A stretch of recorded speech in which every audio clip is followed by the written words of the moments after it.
Welcome to be bright channel. आज की इस वीडियो में हम 10th क्लास फिजिक्स के चैप्टर नंबर 13 इलेक्ट्रोस्टैटिक्स के एक्सरसाइज एमसीक्यूज़ को विद कॉन्सेप्ट मार्क करेंगे।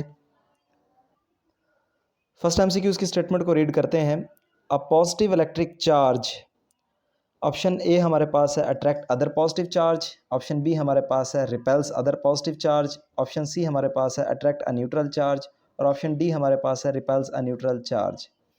तो यहाँ पर वो ये कहता है कि हमारे पास एक पॉजिटिव इलेक्ट्रिक चार्ज है और उसके हवाले से ऑप्शन यहाँ पर हमारे पास गिवन है। क्या वो उसको अट्रैक्ट करेगा दूसरे पॉजिटिव चार्ज को, या उस दूसरे पॉजिटिव चार्ज को रिपेल करेगा, या न्यूट्रल चार्ज को अट्रैक्ट करेगा, या न्यूट्रल चार्ज को रिपेल करेगा। तो चार्जेस की प्रॉपर्टीज़ के हवाले से मैं बेसिक प्रॉपर्टीज़ के हवाले से आपको बता देता हूँ कि लाइक चार्जेस जो होते हैं, यानी एक जैसे चार्जेस, वो हमेशा एक दूसरे को क्या करते हैं, रिपेल करते हैं। जबकि अनलाइक चार्जेस जो कि एक दूसरे के लिहाज से अपोजिट होते हैं, यानी जैसे कि पॉजिटिव और नेगेटिव, तो वो एक दूसरे को अट्रैक्ट करते हैं।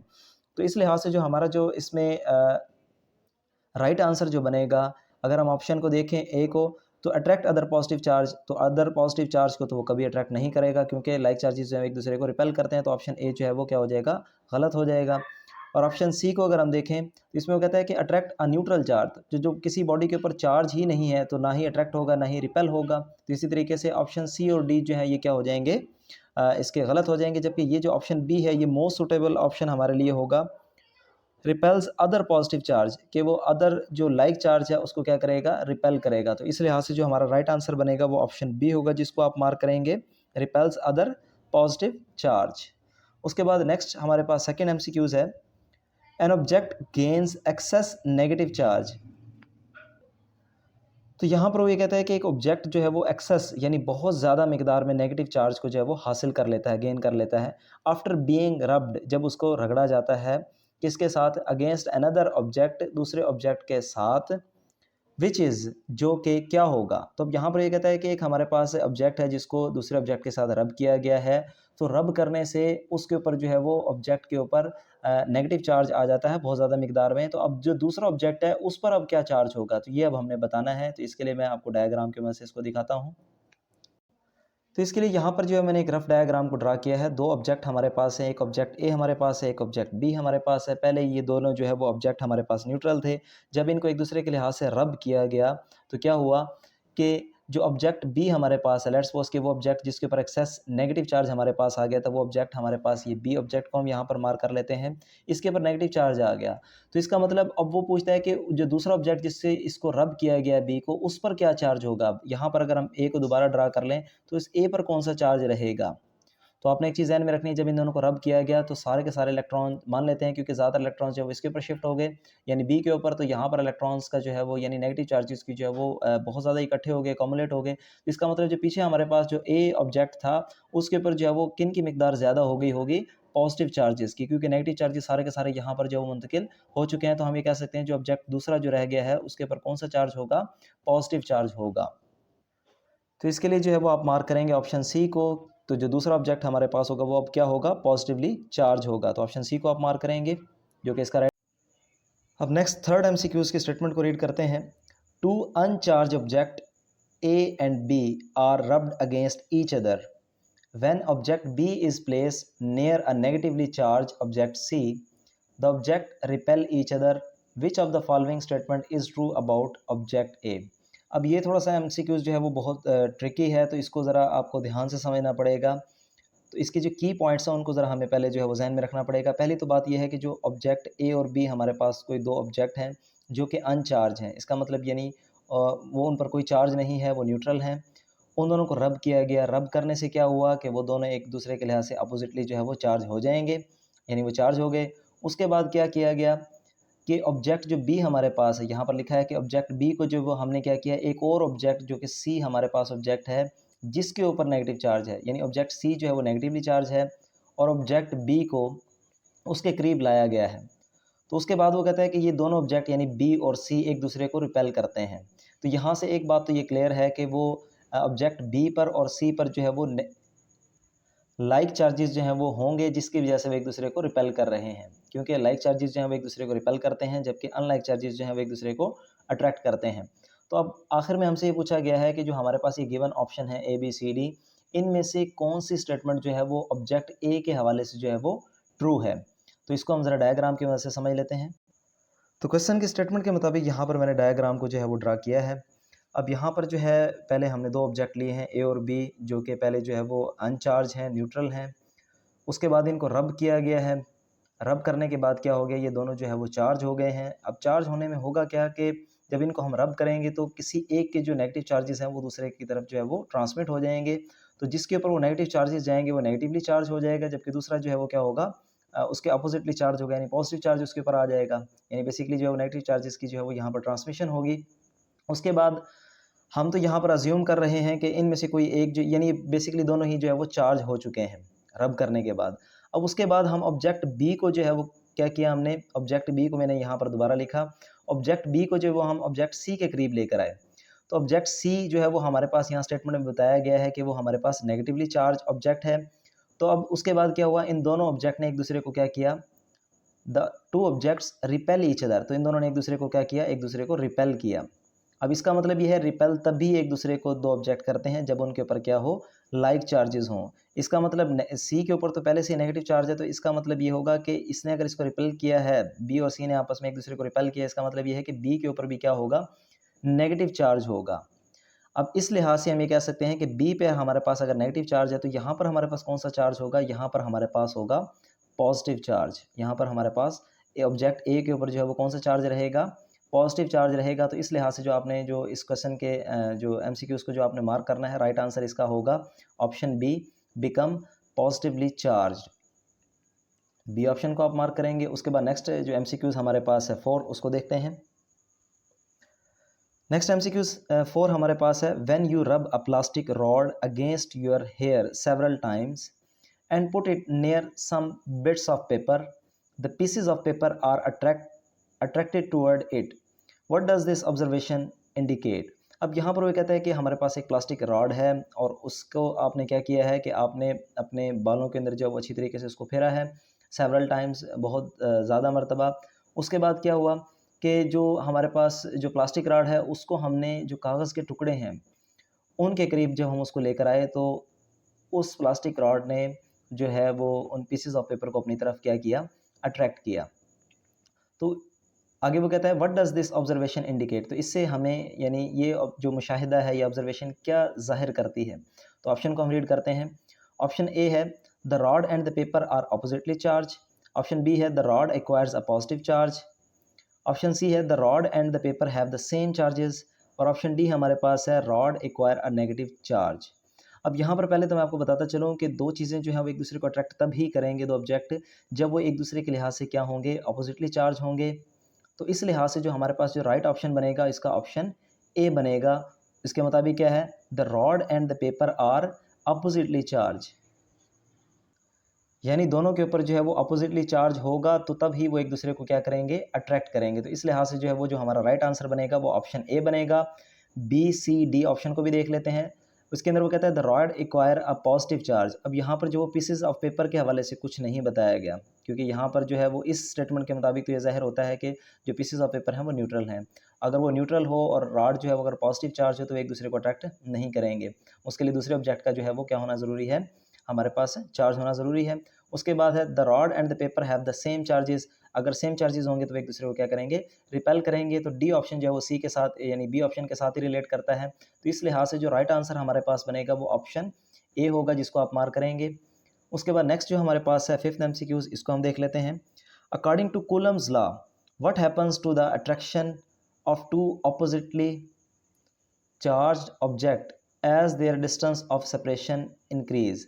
अब यहाँ पर वो ये कहते हैं कि अकॉर्डिंग टू कूलम लॉ अगर हम देखें, दो हमारे पास अपोजिटली चार्ज ऑब्जेक्ट हैं, अगर उनके दरमियान जो डिस्टेंस है उसको हम क्या करें, इंक्रीज़ कर दें। डिस्टेंस को अगर हम बढ़ा दें तो जो फोर्स ऑफ अट्रैक्शन है उस पर क्या असर पड़ेगा। वो फोर्स ऑफ अट्रैक्शन, ये जो फोर्स ऑफ अट्रैक्शन है क्योंकि यहाँ पर अपोजिटली चार्ज ऑब्जेक्ट्स हैं तो उस पर क्या असर पड़ेगा, इसको हम देख लेते हैं।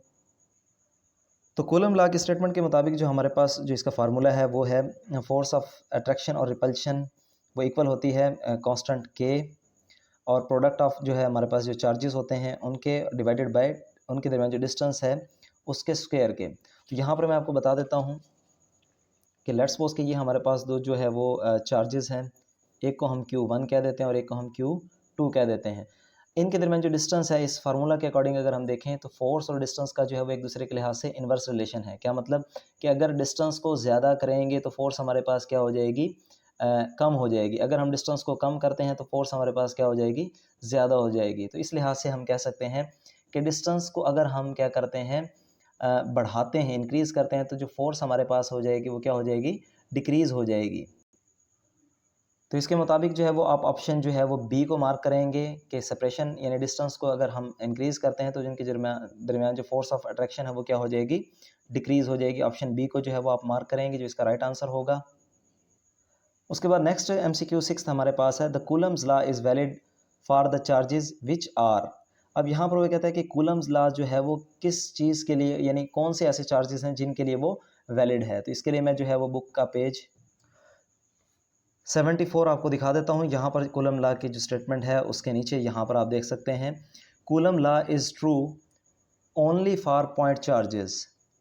अब यहाँ पर ये वाज़ेह तौर पर ये बात लिखी गई है, कूलम लॉ जो है वो हमारे पास तभी वैलिड होता है जब हमारे पास क्या हों, पॉइंट चार्जेस हों, जिनका साइज़ जो है, आगे वो कहता है who size are very small as compare to their distance between them, यानी जिनका जो साइज़ है उनके डिस्टेंस के लिहाज से क्या हो, कंपैरेटिवली बहुत ज़्यादा स्मॉल हो। तो इस लिहाज से जो हमारा राइट आंसर बनेगा वो ये बनेगा option C, stationary and point charges. C option को आप मार्क करेंगे। उसके बाद 7th MCQs हमारे पास है, a positive and a negative charge are initially 4 centimetre apart. यहाँ पर वो कहता है कि हमारे पास दो चार्जेस हैं, एक पॉजिटिव चार्ज है और एक नेगेटिव चार्ज है, जो कि शुरू में 4 सेंटीमीटर अपार्ट हैं, एक दूसरे से 4 सेंटीमीटर दूर हैं। When they are moved closer together, जब उनको एक दूसरे के करीब लाया जाता है, so that they are now only 1 centimetre apart, अब वो एक दूसरे के कितना करीब हैं, सिर्फ 1 सेंटीमीटर के फासले पर मौजूद हैं। The force between them is. अब यहाँ पर पहले तो मैं एक चीज़ आपको बता दूँ कि जो चार्जेस के दरमियान डिस्टेंस है और फोर्स ऑफ अट्रैक्शन जो है वो एक दूसरे के इन्वर्सली प्रोपोर्शनल है। डिस्टेंस अगर ज़्यादा होगा तो फोर्स ऑफ अट्रैक्शन जो है वो क्या होगी, कम होगी। लेकिन यहाँ पर अब डिस्टेंस क्योंकि कम कर दिया गया है, इसका मतलब फोर्स ऑफ अट्रैक्शन क्या हो जाएगी, बढ़ जाएगी। लेकिन वो अब कितनी बढ़ेगी, तो वो हम यहाँ पर अब देखते हैं इसकी कैलकुलेशन की मदद से। अब क्वेश्चन के स्टेटमेंट के मुताबिक यहाँ पर जो है मैंने दो डायग्राम्स को जो है वो रफली ड्रा किया है। दो चार्जेस हमारे पास Q1 Q2 जो है वो अपोजिटली चार्ज हैं और चार्जेस हैं, और इनके दरमियान जो पहले डिस्टेंस हमारे पास उसको हम D1 कह देते हैं, वो 4 सेंटीमीटर एक दूसरे से अपार्ट हैं, दूर हैं। तो उस केस में जो हमारे पास फोर्स ऑफ अट्रैक्शन जो है वो कितनी है, क्योंकि अपोजिटली चार्ज हैं तो फोर्स ऑफ अट्रैक्शन होगी, तो वो हमारे पास F1 से हमने उसको रिप्रेजेंट कर लिया। उसके बाद हमने क्या किया, इन दोनों ऑब्जेक्ट यानी जो दोनों चार्जेस हैं इन दोनों को हमने एक दूसरे के करीब हम लेकर आए हैं, और अब हमने इनका डिस्टेंस जो है वो कितना कर दिया है, सिर्फ 1 सेंटीमीटर तक रहने दिया है। यानी डिस्टेंस हमने क्या कर दिया, कम कर दिया। इसका मतलब जो फोर्स हमारे पास है वो क्या हो गई होगी, इंक्रीज़ हो गई होगी। तो इस लिहाज से जो है वो इसके डिस्टेंस को हम D2 से रिप्रेजेंट कर लेते हैं, जबकि जो हमारे पास चार्जेस हैं वो उनका जो मैग्नीट्यूड है वो सेम रहेगा। फोर्स ऑफ अट्रैक्शन और रिपल्शन जो है, फोर्स ऑफ अट्रैक्शन जो है उसकी वैल्यू क्या हो जाएगी, चेंज हो जाएगी, तो उसको हमने रिप्रेजेंट किया है F2 से। अब उसके बाद अकॉर्डिंग टू कूलम्स लॉ जो है वो हम देखते हैं यहाँ पर कि हमारे पास कूलम्स लॉ जो है वो इक्वल होता है F इज़ इक्वल टू के product of charges constant of proportionality product of charges divided by distance का स्क्वायर। तो यहाँ पर जो है वो पहले हम ये कंडीशन ए को हम लेंगे, इसको हम कंडीशन ए कह देते हैं। इसके मुताबिक यहाँ पर वैल्यूज़ को मैंने जो है वो लिखा है, फोर्स F1, उसके बाद के जो है वो कांस्टेंट वैल्यू है, और क्योंकि मीडियम जो है वो चेंज नहीं हुआ क्योंकि मीडियम के ऊपर डिपेंड करती है, जबकि प्रोडक्ट ऑफ चार्जेस जो है वो भी सेम रहेगा क्योंकि चार्जेस की वैल्यू को भी कम ज़्यादा नहीं किया गया, सिर्फ जस्ट क्या हुआ है, डिस्टेंस की वैल्यू को चेंज किया है, जिससे फोर्स ऑफ अट्रैक्शन जो है वो चेंज होगी। अब हमने कांस्टेंट वैल्यूज़ को एक तरफ कर दिया, यानी डी का जो स्क्वायर हमारे पास है यहाँ पर ये बेसिकली D1 है, जो हमारे पास कितना था, 4 सेंटीमीटर। तो डिस्टेंस और फोर्स ऑफ अट्रैक्शन को हमने एक तरफ कर दिया, जो वैल्यूज़ हमारे पास वेरिएबल हैं, यानी जो जिनकी जो वैल्यूज़ जो है वो चेंज हुई हैं। अब जो कि बाकी दूसरी जो जितनी भी वैल्यू हैं उनको हमने एक तरफ रखा है क्योंकि ये कांस्टेंट वैल्यूज़ हैं। उसके बाद हमने इस इक्वेशन को जो है वो मज़ीद सॉल्व किया है। F1 और D1 की वैल्यू यहाँ पर हमने पुट की, 4 का स्क्वायर हमारे पास 16 आ जाएगा। तो 16 F1 इज़ इक्वल टू हमारे पास ये सारी कांस्टेंट वैल्यू है, इसको हमने इक्वेशन 1 का नाम दे दिया। अब उसके बाद सेकंड सिनेरियो के अंदर हम आते हैं, जबकि ये हमारे पास जो सेकंड सिनेरियो उसको हम बी कंडीशन कह देते हैं, इसको हमने क्या कहा था, ये हमारे पास कंडीशन ए है। अब हमने क्या किया है, डिस्टेंस को क्या कर दिया है, कम कर दिया, डिस्टेंस की वैल्यू को जो है वो हमने चेंज कर दिया है। अब डिस्टेंस हमारे पास D2 कहलाएगा जो कि 1 सेंटीमीटर है। तो उससे फोर्स ऑफ अट्रैक्शन पे क्या फ़र्क पड़ेगा उसको हम देखते हैं। अब इसको भी हम देखते हैं अकॉर्डिंग टू कूलम्स लॉ। जो हमारे पास इक्वेशन है F2 इज इक्वल टू के Q1 Q2 यानी product of charges divided by distance का स्क्वायर। अब वही उसी तरीके से कि हमारे पास जो वेरिएबल वैल्यू है वो हमारे पास फोर्स ऑफ अट्रैक्शन और डिस्टेंस का स्क्वायर है, इनको हमने एक तरफ कर दिया और बाकी जो कांस्टेंट वैल्यू है उनको हमने एक तरफ कर दिया। डी की जो वैल्यू हमारे पास यहाँ पर, क्योंकि डिस्टेंस अब 1 सेंटीमीटर है तो उसका स्क्वायर अगर हम लेंगे तो वो हमारे पास 1 ही आएगा। तो F2 इज इक्वल टू हमारे पास आ जाएगा के Q1 Q2। अब अगर मैं यहाँ पर आपको इक्वेशंस को कंपेयर करवा कर दिखाऊँ तो ये दो इक्वेशंस हमारे पास इक्वेशन 1 और इक्वेशन 2 यहाँ पर हमारे पास मौजूद है। इनको मैं मार्क कर देता हूँ। एक इक्वेशन ये हमारे पास और एक इक्वेशन हमारे पास ये है। अब यहाँ पर अगर हम देखें, ये हमारे पास जो है वो इसकी जो है वो राइट हैंड साइड है। राइट हैंड साइड क्या है, इक्वल है। तो मैथ के अंदर ये रूल है कि अगर राइट हैंड साइड जो है इक्वल हो तो कैलकुलेशन के लिहाज से जो है वो हम लेफ्ट हैंड साइड को क्या लिख सकते हैं, इक्वल लिख सकते हैं। तो इस लिहाज से जो हमारे पास F2 को हम लिख सकते हैं 16 F1 के इक्वल लिख सकते हैं। तो इस लिहाज से हम ये कह सकते हैं जो हमारे पास फोर्स ऑफ अट्रैक्शन जब डिस्टेंस हम कम करेंगे तो वो F1 का कितने टाइम्स बढ़ जाएगी, 16 टाइम्स जो वो क्या हो जाएगी, इंक्रीज हो जाएगी। तो इस लिहाज से जो हमारा राइट आंसर बनेगा वो ऑप्शन डी होगा, जिसको आप मार्क करेंगे कि वो 16 टाइम्स क्या हो जाएगी, लार्जर हो जाएगी, ज़्यादा हो जाएगी पहले की निस्बत। उसके बाद 8th MCQs हमारे पास है 5 joules of work is needed to shift 10 coulomb of charge from one place to another. अब यहाँ पर वो ये कहता है कि हमारे पास हमें 10 कूलम चार्ज को एक जगह से दूसरी जगह, ये लेट्स सपोज के ये ऑब्जेक्ट यानी एक पॉइंट ए है और ये पॉइंट बी है, ए से बी तक शिफ्ट करवाने के लिए हमें कितना वर्क डन करना पड़ता है, 10 कूलम चार्ज को ए से बी तक पॉइंट मूव करवाने के लिए वो हमारे पास कितना है, 5 जॉल हमें वर्क करना पड़ता है। और कितने चार्ज को मूव करवाने के लिए, 10 कूलम चार्ज को। The potential difference between the places, अब यानी ऑब्जेक्ट यानी सॉरी पॉइंट ए और बी के दरमियान वो कहता है कि कितना पोटेंशियल डिफरेंस होगा, ये हमने फाइंड आउट करना है। 5 जॉल ऑफ वर्क करना पड़ेगा हमें, किसके लिए, 10 जॉल ऑफ 10 कूलम चार्ज को पॉइंट ए से यानी एक पॉइंट से दूसरे पॉइंट तक पहुंचाने के लिए। तो इन पॉइंट्स के दरमियान कितना पोटेंशियल डिफरेंस होगा ये हमने फाइंड आउट करना है। इसके लिए पहले तो मैं फार्मूला आपको दिखा देता हूँ। तो पोटेंशियल डिफरेंस के हवाले से यहाँ पर हमारे पास बुक पेज है 76, यहाँ पर इसका फार्मूला गिवन है कि work done divided by charge जो है वो हमारे पास इक्वल होता है पोटेंशियल डिफरेंस के। तो अब इस फार्मूला की मदद से हम इसको सॉल्व करेंगे, इसकी वैल्यू को निकालेंगे। अब यहाँ पर हमारे पास जो वर्क डन है वो कितना है, 5 जॉल है, जबकि उसके लिए किसके लिए जो वर्क डन किया गया है, 10 कूलम चार्ज को मूव करवाने के लिए कितना वर्क किया गया है, 5 जॉल वर्क किया गया है। फार्मूला हमारे पास है V is equal to W divide by work done divide by charge. अब वर्क डन की वैल्यू हमारे पास 5 है, जबकि चार्ज की वैल्यू हमारे पास 10 है। तो 5 डिवाइड बाय 10 अगर हम करेंगे तो हमारे पास जो आंसर आएगा 0.5 वोल्ट हमारे पास आएगा। तो इतना पोटेंशियल डिफरेंस उसके दरमियान होगा। तो इस लिहाज से जो हमारा राइट आंसर बनेगा वो ऑप्शन ए होगा, जिसको आप मार्क करेंगे 0.5 वोल्ट। उसके बाद 9th MCQs हमारे पास है 2 small charge spheres are separated by 2 millimetre. अब यहाँ पर वो कहता है कि दो हमारे पास चार्ज स्फेयर हैं जो कि एक दूसरे से कितना फासले पर हैं, 2 मिलीमीटर के फासले पर है। विच of the following would produce the greatest attractive force. अब यहाँ पर ये की पॉइंट है जिसको आपने जहन में रखना है। यहाँ पर ये कहा गया है कि दो हमारे पास चार्ज स्फेयर्स हैं, स्मॉल चार्ज स्फेयर हैं, जो कि एक दूसरे के लिहाज से कितने डिस्टेंस पर हैं, 2 मिलीमीटर के डिस्टेंस पर हैं।